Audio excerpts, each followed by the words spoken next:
Latest updates के लिए हमारे चैनल हलचल इंडिया को लाइक, शेयर एंड सब्सक्राइब कीजिए एंड यस, बेल आइकन को प्रेस करना मत भूलिए। ऐसे परिवार जो आवास विहीन हैं तथा उनके पास कच्ची दीवार पर कच्ची छत, घास फूस की झोपड़ी, एक कमरा तथा 2 कमरा कच्चा है को प्रधानमंत्री आवास योजना अंतर्गत आवास उपलब्ध कराया जाएगा। अतः अंतर्वेशन मानक के अंदर शामिल होने वाले परिवार को पात्र मानते हुए वरीयता सूची में शामिल किया जाता है। आश्रय विहीन परिवार, बेसहारा या भिक्षावृत्ति करके जीवन यापन करने वाले परिवार, हाथ से मैला ढोने वाले परिवार, आदिम जनजाति समूह, वैधानिक रूप से मुक्त कराए गए या बंधुआ मजदूर। तो हम लोगों को बहुत हर्ष है कि हम लोगों ने इसमें से ये हाथ से मैला ढोने वाले परिवारों की संख्या 0 है। यहाँ पर पूरी तरह से हमारा समाज मुक्त है हापुड़ जनपद में। आदिम जनजाति समूह के लोग यहाँ संभवतः नहीं हैं, तो इसलिए जो ऊपर शर्त लिखी हुई थी कि ऐसे परिवार जो आवास विहीन हैं, उनके पास कच्ची दीवार पर कच्ची छत, घास फूस की झोपड़ी, 1 कमरा तथा 2 कमरे कच्चे हैं, इस कैटेगरी पर इनका सर्वेक्षण गहनता से किया जाएगा। इसके साथ ही बहिर्वेशन प्रक्रिया के मानदंड भी शासन के द्वारा बहुत ही ब्लैक एंड व्हाइट में दिए गए हैं। जैसे चरण 1 में जो पक्के मकानों में रहने वाले लोग हैं उनका बहिर्वेशन है, पक्की छत और या पक्की दीवारों वाले मकानों में रहने वाले सभी परिवार, और 2 से अधिक कमरों के मकान में रहने वाले परिवारों को इस प्रक्रिया से बाहर कर दिया गया है। चरण 2 में स्वतः बहिर्वेशन और अन्य प्रकार से शेष परिवारों में से नीचे दी गई सूची में 10 पैरामीटर्स में से किसी एक को भी पूरा करने वाला परिवार स्वतः ही बाहर हो जाएगा। अर्थात यदि उसके पास मोटर युक्त तिपहिया या चौपहिया वाहन है तो उसको इस सर्वेक्षण टीम में अनर्ह माना जाएगा, इनएलिजिबल माना जाएगा। मशीनी तिपहिया चौपहिया कृषि उपकरण यदि किसी के पास है, जैसे किसी के पास ट्रैक्टर ट्रॉली ट्रैक्टर है, तो उसे ट्रैक्टर ट्रॉली नहीं ट्रैक्टर है, तो उसे इस योजना के अंतर्गत अनर्ह माना जाएगा। 50,000 रुपये अथवा इससे अधिक ऋण सीमा वाले किसान क्रेडिट कार्ड जो धारक हैं उनको अनर्ह माना जाएगा। वे परिवार जिनका कोई सदस्य सरकारी कर्मचारी हो उसे अनर्ह माना जाएगा। सरकार के पास पंजीकृत गैर कृषि उद्यम वाले परिवार, वे परिवार जिनका कोई सदस्य 15,000 रुपये से अधिक प्रति माह कमा लेता है, वो इनएलिजिबल होंगे इस योजना में। आयकर देने वाले परिवार, पेशागत कर देने वाले परिवार, जैसे कमर्शियल टैक्स, जीएसटी जिसे हम लोग कहते हैं, यदि ऐसे लोग टैक्स देते हैं तो उन्हें इनएलिजिबल माना जाएगा। वे परिवार जिनके पास 2.5 एकड़ या इससे अधिक सिंचित भूमि, और ऐसे परिवार जिनके पास 5 एकड़ या इससे अधिक असिंचित भूमि। तो इन शर्तों में जो लोगों के पास ये चीजें हैं उनको सर्वेक्षण में इनएलिजिबल मान लिया जाएगा।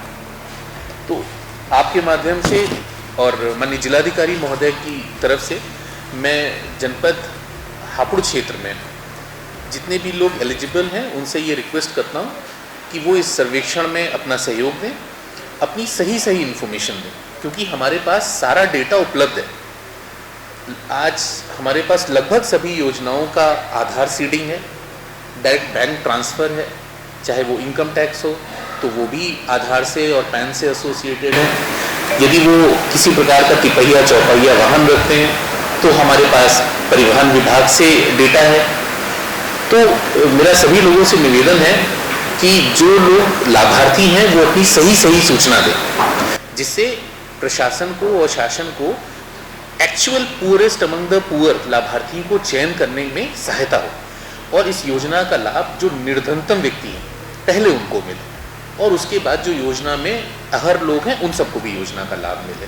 तो आपके माध्यम से मेरी सभी लोगों से ये हाथ जोड़ के प्रार्थना है कि सर्वेक्षण करने वाले जो भी हमारी टीम आएगी, 1 तारीख से संभवतः शुरू होगा, उनको वो पूरा सहयोग दें, सही इन्फॉर्मेशन दें, जिससे कोई भी व्यक्ति जो उस योजना में पात्र है वो छूटे ना, और कोई भी ऐसा व्यक्ति जो पात्र नहीं है नैतिक रूप से वो अपनी सारी इन्फॉर्मेशन दे, ताकि उसको गलत मिलने वाला लाभ हम सही व्यक्ति को दे सकें। उसमें किसी तरह का भिन्नता नहीं है, 1 पॉलिसी 1 गाइडलाइंस।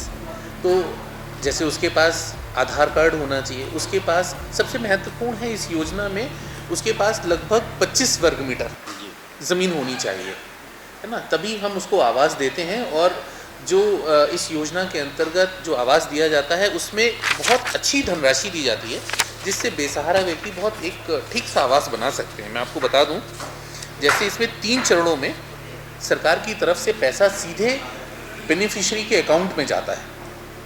सर्वेक्षण करते हैं हम लोग, जियो टैगिंग करते हैं, आहर माना जाता है, उसकी सूची को शासन प्रेषित किया जाता है, वहाँ से पैसा रिलीज़ होता है और पैसा सीधे बेनिफिशियरी के अकाउंट में डीबीटी के माध्यम से उनके अकाउंट में आता है।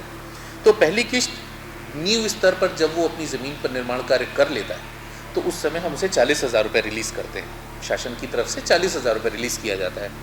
दूसरी किस्त छत तक जब वो पहुंच जाता है तो छत निर्माण के लिए 70,000 रुपये की धनराशि दी जाती है और छत पड़ गई।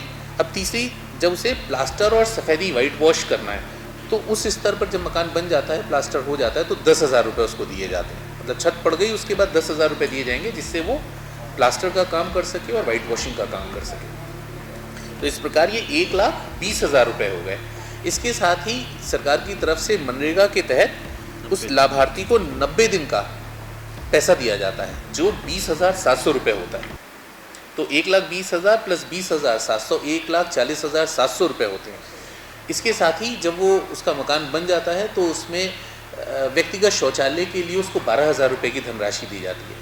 2 किश्तों में होती है ऑफ कोर्स, पहले 6,000 रुपये, वो फिर जियो टैग वगैरह हो जाता है, रिपोर्ट आ जाती है, तो उसके बाद बचा हुआ 6,000 रुपये। तो इस तरीके से 12,000 रुपये की धनराशि और दी जाती है। इसके साथ ही बहुत सारी और योजनाएं, जैसे जब वो मकान बना लेता है तो उसको बिजली का कनेक्शन कराना होता है, जल जीवन मिशन के अंतर्गत उसको जल का कनेक्शन देना होता है, उज्ज्वला योजना के अंतर्गत माननीय प्रधानमंत्री जी की उज्ज्वला योजना के अंतर्गत उसको गैस का कनेक्शन दे, मतलब एक संपूर्ण परिवार के लिए जितनी भी शासन प्रशासन की योजनाएं हैं उन सब से उसे लाभान्वित करने का होता है। तो ये बड़ी समेकित, बहुत अच्छी योजना है। इसीलिए शायद शासन की तरफ से ये निर्देश आए हैं कि CDO लेवल से एक प्रेस ब्रीफ करके जन सामान्य तक इसका व्यापक प्रचार प्रसार कराया जाए। और आपके माध्यम से जो सर्वेक्षण में लगे हुए लोग हैं उनको ये सख्त हिदायत है कि इसमें पक्षपात बिल्कुल नहीं किया जाएगा। जिस प्रकार से शासन की मंशा है, मंशा के अनुरूप ही सर्वेक्षण किया जाएगा। इसमें कोई भाई भतीजावाद नहीं होगा।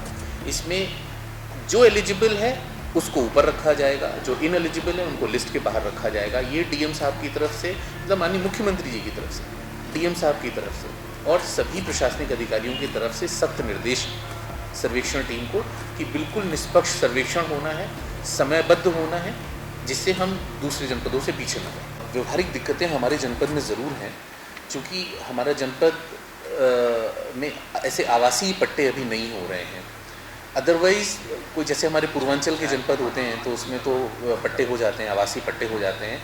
ये बात DM साहब के साथ बैठक में परिचर्चा में आई थी, तो उसमें DM साहब के निर्देश हम लोगों को ये हैं कि हम लोग भी इस बात को देखें कि यदि वास्तव में कोई लैंडलेस ही है, ज़मीन नहीं है उसके पास और वो उस योजना के अंतर्गत लाभान्वित होता है, तो उसको हम कैसे ज़मीन का आवंटन कर सकते हैं। ज़मीन कितनी चाहिए? 25 स्क्वायर मीटर निर्देश है शासन की, उतनी कम से कम ज़मीन होनी चाहिए। तो उसमें वे आउट निकालने का प्रयास किया जाएगा कि जो ऐसे बिल्कुल एलिजिबल लोग हैं उनके लिए हम 25 वर्ग मीटर की ज़मीन की व्यवस्था कैसे कर सकते हैं, कैसे पट्टे कर सकते हैं। देखिए, कुम्हारी कला के पट्टे होते ही हैं हमारे यहाँ, मत्स्य पालन के पट्टे होते ही हैं, कृषि पट्टे और आवासीय पट्टे हमारे यहाँ रोक लगी हुई है। तो ये बात, आपका सवाल बहुत ही जेन्युइन है और इस पर पहले ही परिचर्चा हो रही है। हम लोग इसमें डिलिब्रेशंस में हैं कि हम लोग कैसे करेंगे इसको। देखिए, आधार कार्ड हैं और वोटर ID कार्ड बना है तो ये कहीं ना कहीं निवासित हैं, भले किराए के मकान पे ही रह रहे होंगे जहाँ पर उनके एड्रेस बने हुए हैं।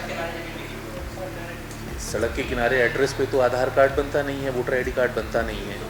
वो किसी एक एड्रेस पर उनके वोटर ID कार्ड, आधार कार्ड बने होते हैं। लेकिन जैसा मैंने बताया कि भिक्षावृत्ति करने वाले लोग भी अगर एलिजिबल हैं तो डेफिनेटली वो लोग भी एलिजिबल हो जाएंगे। जब हमारा सर्वेक्षण होगा तो ये पाया जाएगा, तो उनको फिर जैसे दूसरे लोगों के लिए व्यवस्था की जाएगी, उनके लिए भी व्यवस्था की जाएगी।